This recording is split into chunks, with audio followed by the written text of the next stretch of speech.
Hello dear student, this is Hemant Sharma. Once again, heartily welcome to the Propcar classes Bharatpur. In the last class, I told you about models. So today I am going to continue our topic. Let's start the class. First of all, हमारा जो topic चल रहा था वो था अपना क्या, model topic चल रहा था। मॉडल में मैंने आपको पिछली क्लास के अंदर बताया था कि कौन कौन से मॉडल का यूज़ हम पॉसिबिलिटी के अकॉर्डिंग करते हैं। किसके अकॉर्डिंग? पॉसिबिलिटी के अकॉर्डिंग हम कौन कौन से मॉडल्स का यूज़ करते हैं। मैं एक बार रिवाइज़ करा देता हूँ, मैंने जो कल कराया था। पॉसिबिलिटी जो होती है हमारी वो कई तरीक़ा की होती है, ये मैंने आपको बताया ही था। पॉसिबिलिटी में हमारी कई प्रकार से होती हैं, जैसे कि एक तो फॉर्मल पॉसिबिलिटी हो जाती है, इसके अलावा एक हमारी रिमोट पॉसिबिलिटी हो जाती है, एक हमारी जो पॉसिबिलिटी है वो स्ट्रॉन्ग पॉसिबिलिटी हो जाती है, और स्ट्रॉन्ग पॉसिबिलिटी के अलावा एक हमारी कंपलसरी पॉसिबिलिटी हो जाती है। तो कंपलसरी पॉसिबिलिटी हो जाती है, स्ट्रॉन्ग पॉसिबिलिटी हो जाती है, और रिमोट पॉसिबिलिटी हो जाती है। फॉर्मल पॉसिबिलिटी में हमें यूज़ करना है कैन का, रिमोट पॉसिबिलिटी में हमें यूज़ करना है माइट का, और स्ट्रॉन्ग पॉसिबिलिटी में हमें यूज़ करना है मे का। इसके अलावा कंपलसरी जो पॉसिबिलिटी होती है, जो काम हमें करना ही है, अनिवार्य जो है हमारा काम, अनिवार्यता की अगर कोई बात आती है तो वहाँ हमें यूज़ करना है आपका मस्ट। इसके अलावा अगर आपको कैन का यूज़ करना है और पॉसिबिलिटी फॉर्मल है और टेंस आपका पास्ट दिया गया है, तो वहाँ हम यूज़ कर देते हैं कौन सा, कुड का यूज़ कर देते हैं। अकॉर्डिंग टू एग्जाम्पल हमने आपको कल बता दिया था। इसके बाद पॉसिबिलिटी के बाद हमारा जो नेक्स्ट कंडीशन है वो आ जाती है आपकी परमिशन की। तो अगली जो कंडीशन है वो परमिशन की आ जाती है कि परमिशन के लिए हम कौन कौन से टॉपिक्स का यूज़ करते हैं। परमिशन या रिक्वेस्ट। परमिशन या रिक्वेस्ट के लिए हम कौन कौन से मॉडल्स का यूज़ करते हैं। तो फर्स्ट ऑफ ऑल हमारी सबसे पहले आ जाती है फॉर्मल परमिशन। फॉर्मल परमिशन का मतलब होता है कि हमारे पास कोई भी ऐसी परमिशन होती है जिसको केवल औपचारिकताएं व्यक्त की जा रही हो, पूछने की, परमिशन लेने की, बताने की। तो जो फॉर्मलिटी अगर पूरी की जाती है तो उस कंडीशन पे हम यूज़ कर देते हैं किसका, कैन का यूज़ कर देते हैं। इसका मतलब ये है कि ये जो फॉर्मल परमिशन है, ये फॉर्मल परमिशन या तो अपने किसी यंगर से ली जाती है, या अपने किसी फ्रेंड से ली जाती है, या अपने किसी क्लोजेस्ट से ली जाती है। क्लोजेस्ट का मतलब होता है कि अपना कोई ज़्यादा ही नज़दीकी हो, तो उसके लिए हम इसको ले लेते हैं, परमिशन ले लेते हैं या रिक्वेस्ट कर देते हैं। जैसे सेंटेंस आ जाता है आपका, मोहित आई टेक योर पेन। तो मोहित आई टेक योर पेन, मोहित क्या मैं आपका पेन ले सकता हूँ। जब मैं किसी व्यक्ति का नाम ले रहा हूँ, इसका मतलब ये है कि या तो ये व्यक्ति मुझसे मुझसे छोटा है, या ये मेरा कोई बराबर का है, या मेरा कोई फ्रेंड है। तो अपने किसी फ्रेंड का या अपने किसी छोटे भाई का, अपने से किसी छोटे का ही नाम लिया जाता है। उस कंडीशन पे हम किसका यूज़ कर देते हैं, कैन का यूज़ कर देते हैं। तो यहाँ हम किसका यूज़ कर देंगे, कैन का यूज़ कर देते हैं। इसके अलावा हमारी जो परमिशन है, फॉर्मल परमिशन के अलावा कुछ ऑफिशियल परमिशंस होती हैं। ऑफिशियल परमिशंस का मतलब होता है कि हमें किसी भी तरीक़ा से किसी ऑफिस में अपने किसी बॉस से, अपने किसी सीनियर से, अपने किसी टीचर से यदि हमें कोई परमिशन लेनी है तो उस कंडीशन में हमें यूज़ कर देना है किसका, उस कंडीशन पे हम यूज़ कर देते हैं अपने मे का। किसका यूज़ कर देते हैं, उस कंडीशन में मे का यूज़ हो जाता है। जैसे आपने पढ़ाई है और आप हमेशा इसको यूज़ करते हैं, आई कम इन सर। तो आई कम इन सर, उस कंडीशन में हम किसका यूज़ कर देंगे, मे का यूज़ कर देंगे। तो मे आई कम इन सर।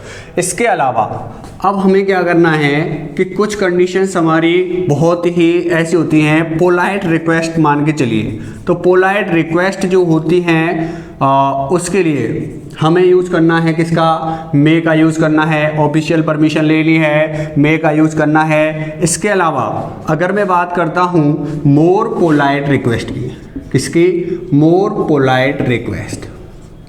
मोर पोलाइट का मतलब होता है बहुत ही ज़्यादा विनम्र निवेदन करना है कि उसके काम के बिना आपका कोई काम होना ही नहीं है, कि नहीं सर मुझे तो ये काम करना ही है चाहे कुछ भी हो जाए, मुझे तो ये परमिशन चाहिए ही चाहिए, और व्यक्ति देने के मूड में नहीं है लेकिन फिर भी आप उससे बहुत ज़्यादा रिक्वेस्ट करते जा रहे हो, एक तरह से गिड़गिड़ा रहे हो उसके सामने। उस कंडीशन में हम यूज़ कर देते हैं अपने किसका, वुड का, या हम यूज़ कर देते हैं कुड का। इन दोनों का यूज़ किया जा सकता है। जैसे आपके लिए सेंटेंस आ जाता है, यू प्लीज़ हेल्प मी। अब यहाँ देखो शब्द लगे आपका क्या, प्लीज़। पहली बात तो ये है कि ये रिक्वेस्ट की जा रही है, यू हेल्प मी, यहाँ रिक्वेस्ट की जा रही है। जब रिक्वेस्ट की जा रही है तो बात यह है कि हम किसी व्यक्ति से हेल्प मांग रहे हैं तो वो बहुत ही पोलाइट रिक्वेस्ट की जाएगी, और बहुत ज़्यादा पोलाइट रिक्वेस्ट की जाएगी। हेल्प करने के लिए आप किसी को ऑर्डर नहीं दे सकते, आप फॉर्मेलिटी पूरी नहीं कर सकते हेल्प की कहने के लिए। जब आपको हेल्प चाहिए इसका मतलब ये है कि आपको वो काम करवाना ही है। उस कंडीशन में हमें किसका यूज़ कर देना है, उस कंडीशन में हम वुड का यूज़ कर देते हैं। अगर ऑप्शन में वुड नहीं है तो हम कुड का यूज़ कर देते हैं। अब बात हमारी आती है कि बाय द वे ऑप्शन में पहली बात तो 100% चांसेस होते हैं कि या तो वुड ही आता है या कुड आता है। अब वुड आए या कुड आए तो हम वुड का यूज़ कर देते हैं, और कुड आ रहा है तो कुड का यूज़ कर देते हैं। कोई कंडीशन ऐसी आ जाती है, मान के चलिए कि सब यहाँ दोनों के लिए दोनों ही ऑप्शन में दिए गए हैं, वुड भी दिया गया है और कुड भी दिया गया है। अब हम किसका यूज करेंगे, जब वुड भी दिया गया है और कुड भी दिया गया है तो हमें क्या करना है, यहाँ देखना है कि यदि पहली बात तो ये है कि यहाँ अगर प्लीज़ शब्द लगा हुआ है तो प्लीज़ शब्द के लिए हमें वुड का यूज करना है, और प्लीज़ शब्द नहीं लगा हुआ है तो आप कुड का यूज कर सकते हो। इसका मतलब प्लीज़ शब्द के साथ वुड का ही यूज किया जाएगा, ये फाइनल है।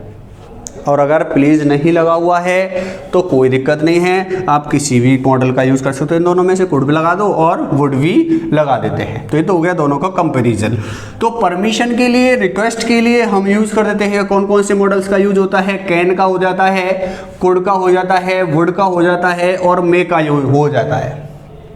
अब बात यहाँ आती है कि क्या हम परमिशंस के लिए माइट का भी यूज कर सकते हैं। क्लियर हुआ।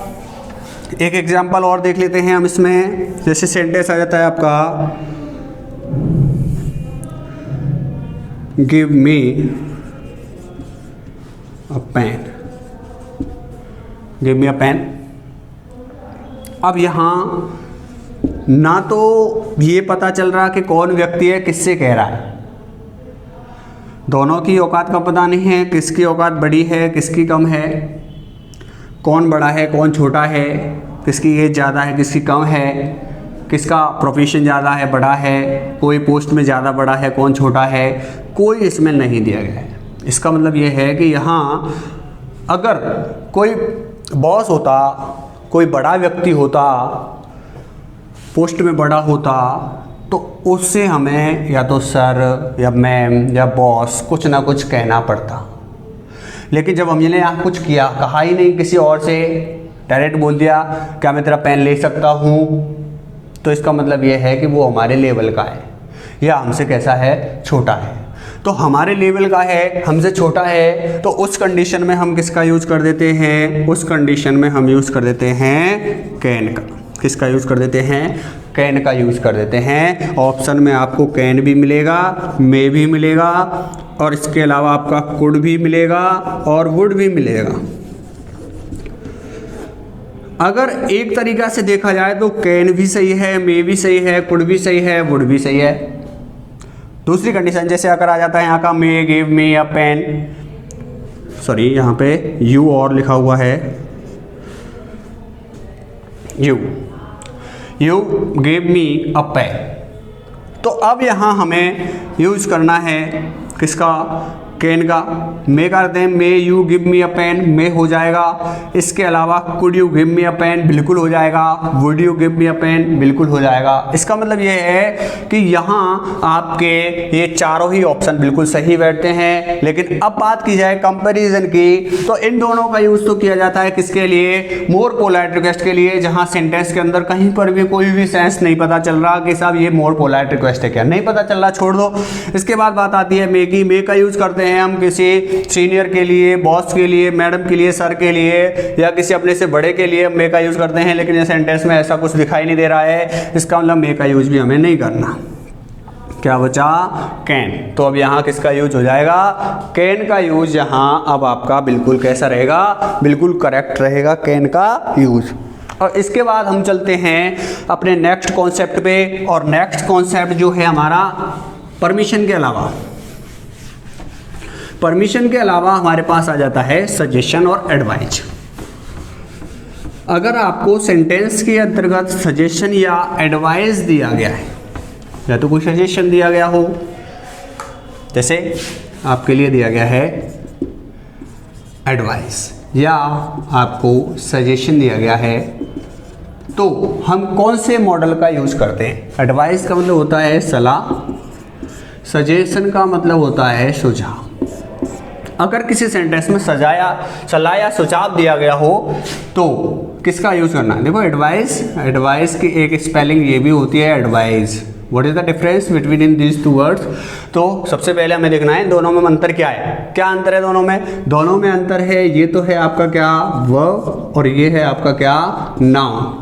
जिसके लास्ट में सी ई आता है वो नाउन होती है, जिसके साथ में लास्ट में एस ई आ जाता है वो वर्ब होती है। क्या होती है वो, वर्ब होती है। तो यहाँ लेके कई बार ऐसे क्वेश्चंस दिए जाते हैं, कन्फ्यूज करने के लिए आ जाता है।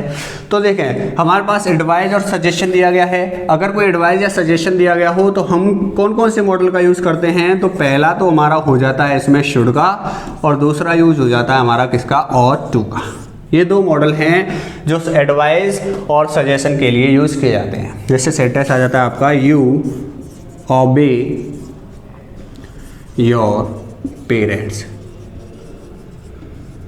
यू ओबे योर पेरेंट्स सेंटेंस है तुम्हें अपने माता पिता के आज्ञा का पालन करना चाहिए। ओबे का मतलब होता है आज्ञा का पालन करना। अब यहाँ आपको सेंटेंस दिया गया है, ये क्या है, ये सजेशन है, ये एडवाइस है, मोरल ऑब्लिगेशन है। ये क्या है, ये मोरल ऑब्लिगेशन, नैतिक कर्तव्य है, ये हमारा मोरल ड्यूटी भी है। तो मोरल ड्यूटी हो या मोरल ऑब्लिगेशन दिया गया हो, या एडवाइस दी गई हो, या सजेशन दिया गया हो, तो उस कंडीशन में हमें वहाँ यूज करना है शुड का। किसका यूज करना है, शुड का। ऑप्शन में शुड नहीं हो तो वहाँ हम ought to का भी यूज कर सकते हैं। You help your mother, sentence आ गया यू हेल्प योर मदर, तुम्हें अपनी माँ की मदद करनी चाहिए कि नहीं करनी चाहिए। ये क्या है, ये भी मॉरल ऑब्लिगेशन है, मॉरल ड्यूटी है, एडवाइस है, सजेशन है, कुछ भी रूप में आप इसको ले सकते हो। तो हमें किसका यूज़ कर देना चाहिए, जहाँ भी हमें शुड का, या हमें यहाँ किसका यूज़ कर देना चाहिए, ought to का यूज़ कर देना चाहिए। तो ये हमारा क्या हो जाता है, शुड और ought to का यूज़ हमारा फिनिश हो जाता है। अब देखो हमने कितने यूज़ कर लिए, सारे के सारे लगभग हमें सभी मॉडल्स का हमने यूज़ किया है। इसके अलावा अब हमें यहाँ क्या करना है कि सेंटेंस के अंतर्गत हम देखते हैं कि कई बार क्या होता है कि कुछ मॉडल्स जो हैं हमारे, उनका यूज फिक्स है। क्या है, फिक्स है। जैसे सेंटेंस हमारे पास आ जाता है वर्क हार्ड, और सेंटेंस में आ जाता है लेस्ट यू ब्लैंक आ जाता है फेल। अब बात यहां आती है कि सेंटेंस में क्या दिया गया है, लेस्ट दिया गया। अगर सेंटेंस में लेस्ट दिया गया हो तो फिक्स है, वहां हमें यूज करना है किसका, शुड का यूज करना है। तो work hard लेस्ट you should fail. तो लेस्ट जहां आ जाता है वहां शुड का यूज फिक्स होता है। सेंटेंस आ जाता है जैसे आपके पास run fast lest you lose the race.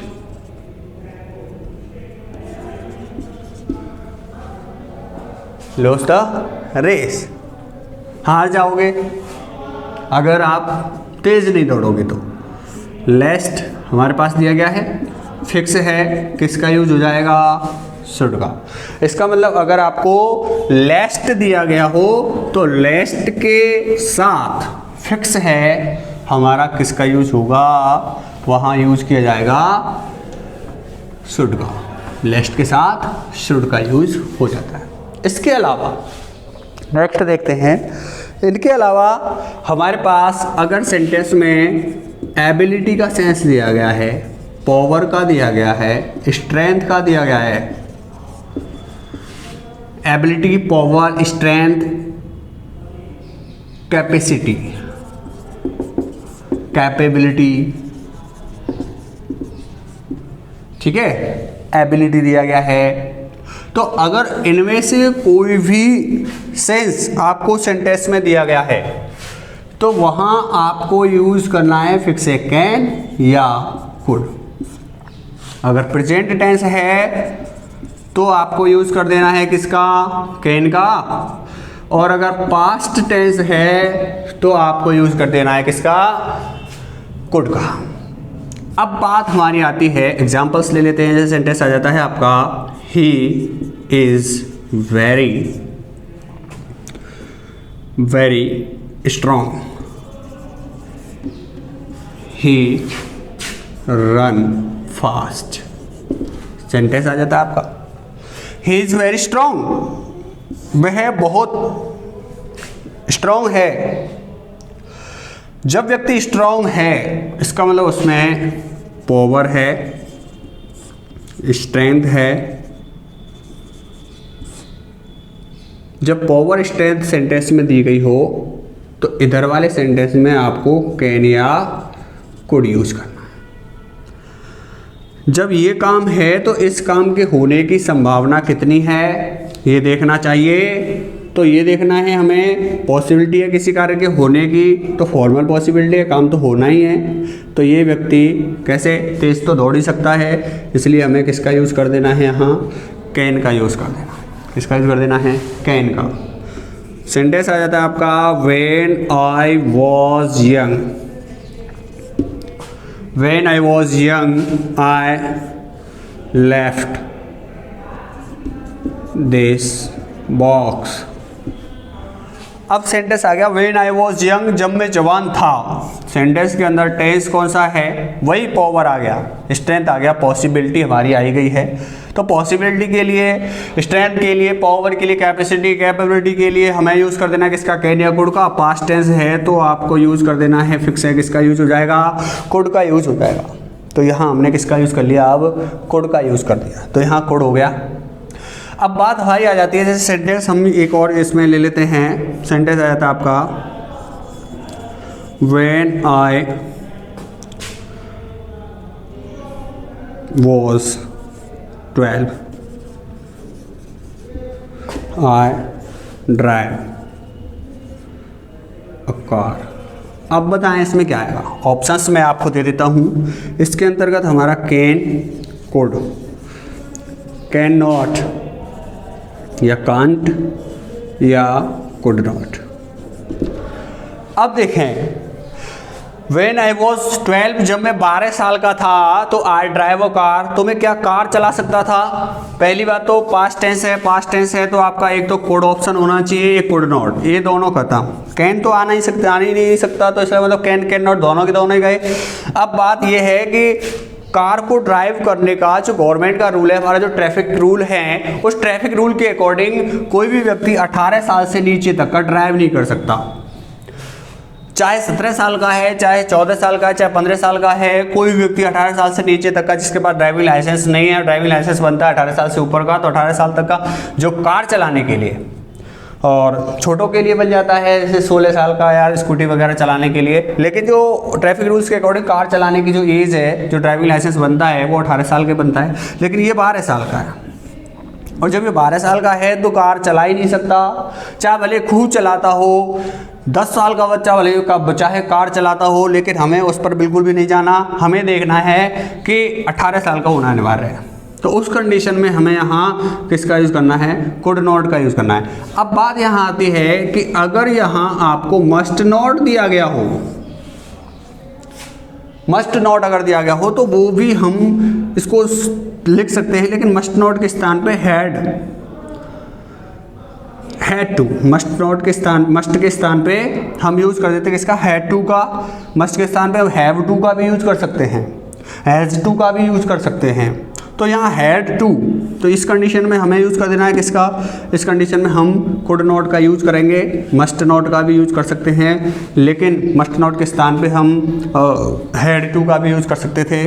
तो यहाँ हमें देखना है किसका यूज होगा, कुड नॉट का।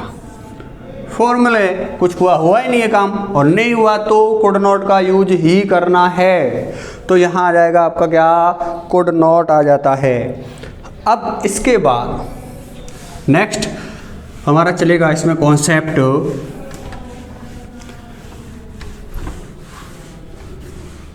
इस वीडियो को आप अधिक से अधिक शेयर करते रहें, लाइक करते रहें, देखते रहें। अगर थोड़ा फास्ट चल रहा हो तो आप इसको दोबारा देखें, स्लो करके देख सकते हैं, फास्ट भी करके देख सकते हैं, कोई दिक्कत नहीं है, ये आपके ऊपर है। अब हम चलते हैं, अगर आपको सेंटेंस के अंदर कोई प्रॉमिस दिया गया है, प्रॉमिस के अलावा कोई डिटर्मिनेशन दिया गया है, प्रॉमिस डिटर्मिनेशन दिया गया है, थ्रेट दी गई है, धमकी दी गई, धमकी, वार्निंग दी गई। अगर आपको इनमें से कोई भी सेंस दिया गया है तो उस कंडीशन में आपको क्या यूज़ करना है, शैल या विल। अब देखो शैल विल की कहानी है, ये अलग है। शैल और विल, शैल किसके साथ आता है, विल किसके साथ आता है। अगर मैं बात करता हूँ, ये जो आपका मॉडल वर्ब है, अगर हम मॉडल वर्ब के रूप में यूज करते हैं इनको, तो आई के साथ में हम विल का यूज कर देते हैं। लेकिन अगर मैं इसको एक तरीका से according to tense helping verb के रूप में यूज करता हूं, तो आई और वी के साथ हम शैल का यूज करते हैं। मॉडल वाली जो कंडीशन बची, बाकी जो आपके शेष जो सब्जेक्ट बचे हैं उन सभी के साथ शैल आना चाहिए, और यहाँ पे जो शेष बचे उन सब के साथ क्या आना चाहिए, शेष के साथ उनके अकॉर्डिंग यहाँ विल आना चाहिए। अगर मैं टेंस में फ्यूचर सिंपल के अंतर्गत भर रहा हूँ, फिल कर रहा हूँ कोई भी खाली जगह को, तो वहाँ आई के साथ शैल, बाकी सब के साथ विल। लेकिन अगर मॉडल यूज किया जा रहा है तो मॉडल के अकॉर्डिंग हमें आई के साथ विल यूज करना है, बाकी सब के साथ शैल यूज करना है। लेकिन अब क्या हुआ है कि हम क्या करते हैं कि जितने भी हमारे पास सब्जेक्ट दिए गए हैं उन सभी सब्जेक्ट में, चाहे वो हम हेल्पिंग वर्ब के रूप में उसको यूज कर रहे हैं, चाहे हम उसको मॉडल के रूप में यूज़ कर रहे हैं, टेंस के अकॉर्डिंग यूज़ कर रहे हैं, चाहे मॉडल के अकॉर्डिंग हम यूज़ कर रहे हैं, किसी भी कंडीशन में अगर हम यूज़ कर रहे हैं तो ऑल ऑफ द सब्जेक्ट्स, सभी प्रकार के सब्जेक्ट के साथ आपको विल का यूज़ कर देना है, बिल्कुल करेक्ट होता है। शैल और विल के बीच में किसी प्रकार का कोई कंप्रोमाइज या कंपैरिजन आपसे नहीं पूछा जाता है। ऑप्शन में या तो शैल ही मिलेगा या विल ही मिलेगा, दोनों नहीं मिलेंगे। अगर दोनों मिलते हैं तो आपके ऊपर कंडीशन डिपेंड करती है कि आप कोई भी यूज कर सकते हो, शैल भी लगा सकते हो, विल भी लगा सकते हो। लेकिन अगर दोनों दिए गए हों तो आप क्या करें, तो ऑप्शन यहाँ पे जो आपका विल दिया गया है वो करेक्ट माना जाएगा। इसलिए आपको हमेशा किसका यूज करना है, विल का यूज करना है। तो आप विल यूज करोगे तो यहाँ विल यूज करना है। जैसे सेंटेंस आ जाता है आपका, if you work hard you pass in the exam। तो यहाँ देखो, if you work hard you pass in exam, sentence के अंतर्गत आपको क्या सेंस दिखाई दे रहा है? डिटर्मिनेशन का सेंस दिखाई दे रहा है, दृढ़ निश्चय। तो अगर डिटर्मिनेशन दिया गया है तो आपको यूज करना है सेल या विल का। अगर आप मॉडल के अकॉर्डिंग यूज करोगे तो सेल आना चाहिए, मॉडल के अकॉर्डिंग यूज करोगे तो। और अगर आप वर्ब के अकॉर्डिंग यूज करोगे तो यहाँ आपका क्या आना चाहिए? विल आना चाहिए। दोनों ही ऑप्शन सही है, लेकिन मोर करेक्ट जो होगा वो क्या होगा? वो विल यूज माना जाएगा सही तरीके से, जो अच्छा यूज माना जाएगा, करेक्ट यूज माना जाएगा। करेक्ट तो सेल भी है, सेल गलत नहीं है, सेल भी सही है, लेकिन जो अधिक सही है वो क्या है? वो विल है। तो इन दोनों के अंतर्गत किसी भी प्रकार का एग्जाम्स के अंतर्गत कोई भी कंपैरिजन नहीं पूछा जाता है। तो यहाँ हमने सेल विल का यूज भी एक बार और पढ़ लिया। इसके अलावा हमारे पास बचता है आपका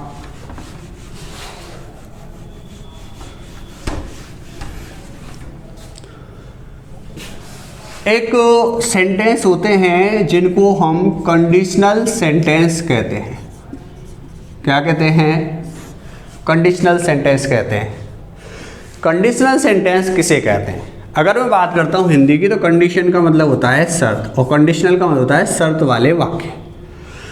तो शर्त वाले वाक्य जो होते हैं, मतलब जैसे वो सेंटेंस जो आपके इफ से स्टार्ट होते हैं वो कंडीशनल हो जाते हैं। इफ से, अनलेस से स्टार्ट होते हैं, ओ से स्टार्ट होते हैं, ओ से या ओ दैट से स्टार्ट हो जाते हैं, वुड दैट से भी स्टार्ट हो जाता है। ये आपके क्या होते हैं? ये कंडीशनल सेंटेंस होते हैं। तो अगर किसी सेंटेंस के अंतर्गत आपके एक क्लॉज की स्टार्टिंग इफ से, अनलेस से, ओ दैट या वुड दैट से हो जाती है, तो वो सेंटेंस हमारा कैसा हो जाता है? वो सेंटेंस हमारा कंडीशनल सेंटेंस होता है।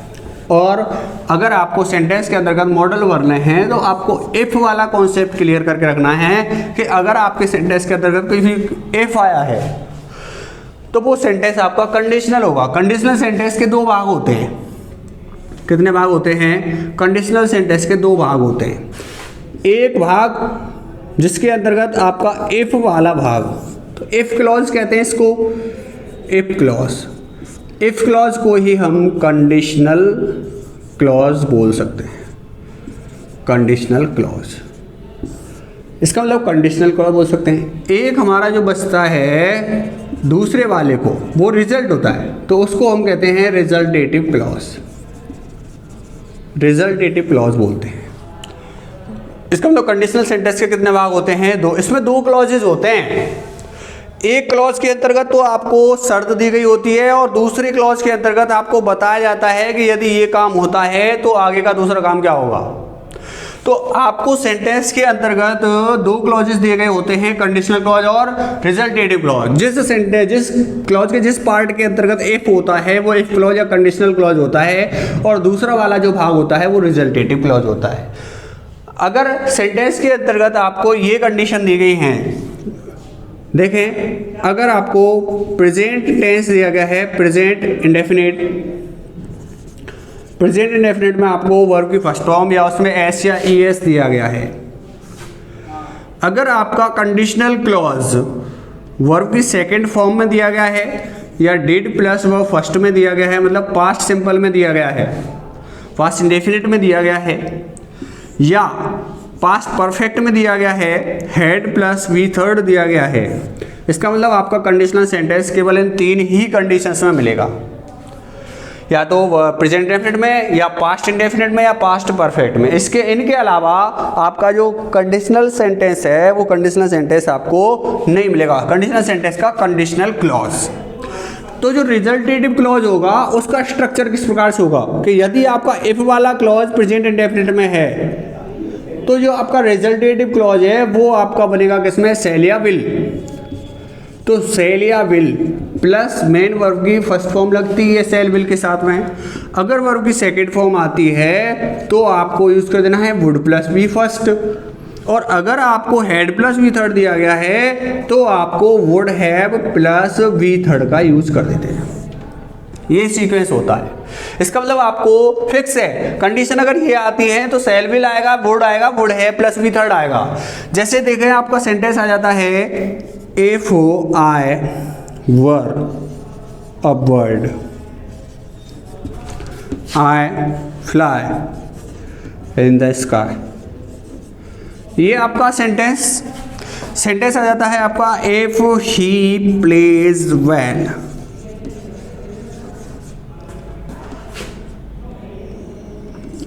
he win the match।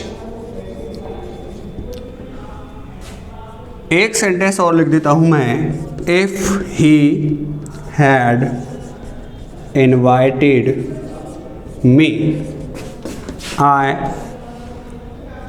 Go to his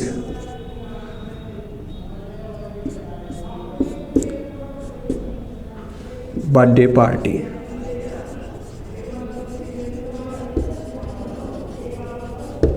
ये सेंटेंसेस है आपके पास। सेंटेंसेस में इफ आ रहा है, पहली बात तो अगर सेंटेंस में इफ आता है तो सेंटेंस हमारा कैसा होता है, कंडीशनल सेंटेंस हो जाता है। और कंडीशनल सेंटेंस के दो पार्ट हो जाते हैं, एक तो इफ वाला पार्ट होता है और दूसरा हमारा कौन सा होता है, दूसरा हमारा रिजल्टेटिव क्लॉज होता है। अब रिजल्टेटिव क्लॉज के अंतर्गत आपको ये कंडीशन दी गई है कि ये पे जो आपका मेन वर्ब दिया गया है इनका सही रूप आपको भरना है, प्लस इनके अलावा आपको क्या करना है, मॉडल भरना है सही तरीका का वाला, कि मॉडल कौन सा यूज किया जाएगा। तो यहाँ देखो आपको क्या दिया गया है, इसके अकॉर्डिंग आ जाएगा, इसके अकॉर्डिंग सेल, विल और वुड, ये तीन ही मॉडल इन कंडीशंस में भरने को मिलेंगे।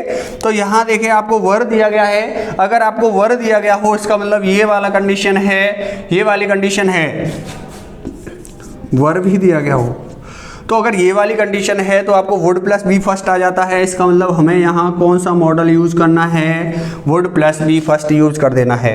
अगर आपको इफ ही प्लेज सेंटेंस में आ जाता है प्लेज बी फर्स्ट में ऐसे यस लगा हुआ है, इसका मतलब या तो आपको सेल लगाना है, विल लगाना है, वर्ब की फर्स्ट फॉर्म लगानी है, ही के साथ आपको क्या लगा देना है, सेल लग जाएगा, लेकिन आपको क्या लगा देना है, विल लगा देना है। तो विल भी सही है, सेल भी सही है, दोनों ही आएगा, क्योंकि अगर हम मॉडल के रूप में इसको यूज करते हैं तो आई वी के साथ विल, बाकी सब के साथ सेल आता है, इसका मतलब ही के साथ सेल आएगा। लेकिन हमने यहाँ किसका यूज किया, विल का, क्योंकि सेल और विल में अगर कंपैरिजन किया जाए तो विल ज़्यादा बेटर लगता है, इसलिए हमने यहाँ किसका यूज कर दिया, विल का। लेकिन अगर कोई सेल बताता है तो सेल भी बिल्कुल सही है, बिल्कुल गलत नहीं है। इसके अलावा हम चलते हैं इफ ही हैड, यहाँ पे आपको हैड प्लस बी थर्ड, अगर हैड प्लस बी थर्ड दिया गया हो तो आपको क्या यूज करना है, तो आपको यहाँ यूज कर देना है वुड है प्लस बी थर्ड। इसका मतलब हमें यहाँ आई के साथ में यूज कर देना है वुड हैव, और वी थर्ड गो का क्या हो जाता है, गॉन हो जाता है। ये हमारे कुछ फिक्स मॉडल हैं, इनको ध्यान रखना है। कंडीशनल क्लॉज वाले कंडीशंस को ध्यान रखना है। अगर बी फर्स्ट मतलब प्रेजेंट इंडेफिनिट रहता है तो फ्यूचर इंडेफिनिट भर देते हैं। अगर यहाँ आपको पास्ट इंडेफिनिट दिया गया है या वर्ड दिया गया है तो इस कंडीशन में हमें किसका यूज कर देना है, इस कंडीशन में हमें वुड प्लस बी फर्स्ट का यूज कर देना है। अगर हैड प्लस बी थर्ड दिया गया हो तो would have plus V third का यूज किया जाता है। इस प्रकार से हमारे ये जो मॉडल का टॉपिक है ये खत्म हो जाता है। अगले आपके वीडियो में हम नया टॉपिक स्टार्ट करेंगे और उस टॉपिक के अंतर्गत हम आपको कुछ अन्य चीज़ें बताएंगे। जो भी टॉपिक होगा वो किया जाएगा। एक एग्जाम्पल के अकॉर्डिंग हम इसको समझ लेते हैं। जैसे एक एग्जाम्पल आ जाता है और उस एग्जाम्पल के अंतर्गत हम आपको बताते हैं कि सेंटेंस के अंतर्गत किस तरीक़ा से हम यूज़ कर देते हैं। सेंटेंस आ जाता है आपका इफ़ ही वर आई। क्या सेंटेंस सही है? पहली बात तो if he were I he read my all books. अब ये देखो, इफ ही व आई ही रीड माई ऑल बुक्स, यहाँ पे जो माई यूज किया गया है वो मैंने अपनी तरफ से लिखा है, इसका इससे कोई संबंध नहीं है। इसके अलावा सेंटेंस समझें कि ही, इफ ही व आई। अब सेंटेंस हमारा पहली बात तो इफ क्लॉज से स्टार्ट हो रहा है, इफ क्लॉज से स्टार्ट हो रहा है और इसमें क्या आ रहा है वर, और वर के बाद में क्या आ रहा है आई। देखिए अगर किसी सेंटेंस में आपको बी फॉर्म दी गई हो और बी फॉर्म में आपको कोई नाउन या प्रोनाउन यूज करवा रहा हो तो वहाँ हमें नॉमिनेटिव केस रखना है। नॉमिनेटिव केस का मतलब होता है कि उस नाउन या प्रोनाउन का सब्जेक्टिव रूप रखना है। जैसे सेंटेंस आपने कभी सुना होगा, इट इज, एक तो है मी और एक है आपका इट इज आई और एक है आपका इट्स आई और एक है आपका इट्स मी। ये आपको 4 सेंटेंस दिए गए हैं, एक तरह से ही मानो पार्ट्स ऑफ सेंटेंस मान लें। इट इज़ मी सेंटेंस कैसा है, सही है या गलत है। इट इज़ आई सेंटेंस सही है या गलत है। इट्स आई सही है या गलत है। इट्स मी सही है या गलत है। अब देखो हमारे पास एज, ये इसका मतलब भी एज ही होता है, इसका मतलब भी एज ही होता है। इसका मतलब इन सबका एज है। और एज कौन सी फॉर्म है वर्ब की, बी फॉर्म। और बी फॉर्म के तुरंत बाद मैंने आपको बताया सब्जेक्ट का नाउन या प्रोनाउन का कौन सा केस लगता है, कौन सा रूप लगता है, तो नॉमिनेटिव केस या सब्जेक्टिव रूप लगता है। मी ऑब्जेक्ट है, ये गलत हो जाएगा। आई सब्जेक्ट है, बिल्कुल सही है। इट इज आई बिल्कुल सही है। इट्स मी ये आपका सेंटेंस कैसा है, रॉन्ग है। तो इस तरीका से अब हमें देखना है कि हमें वर दिया गया है तो दूसरी तरफ आपको क्या वर देना है, वुड। वुड हो गया। तो इस तरीका से हमारा मॉडल का कॉन्सेप्ट खत्म हो जाता है।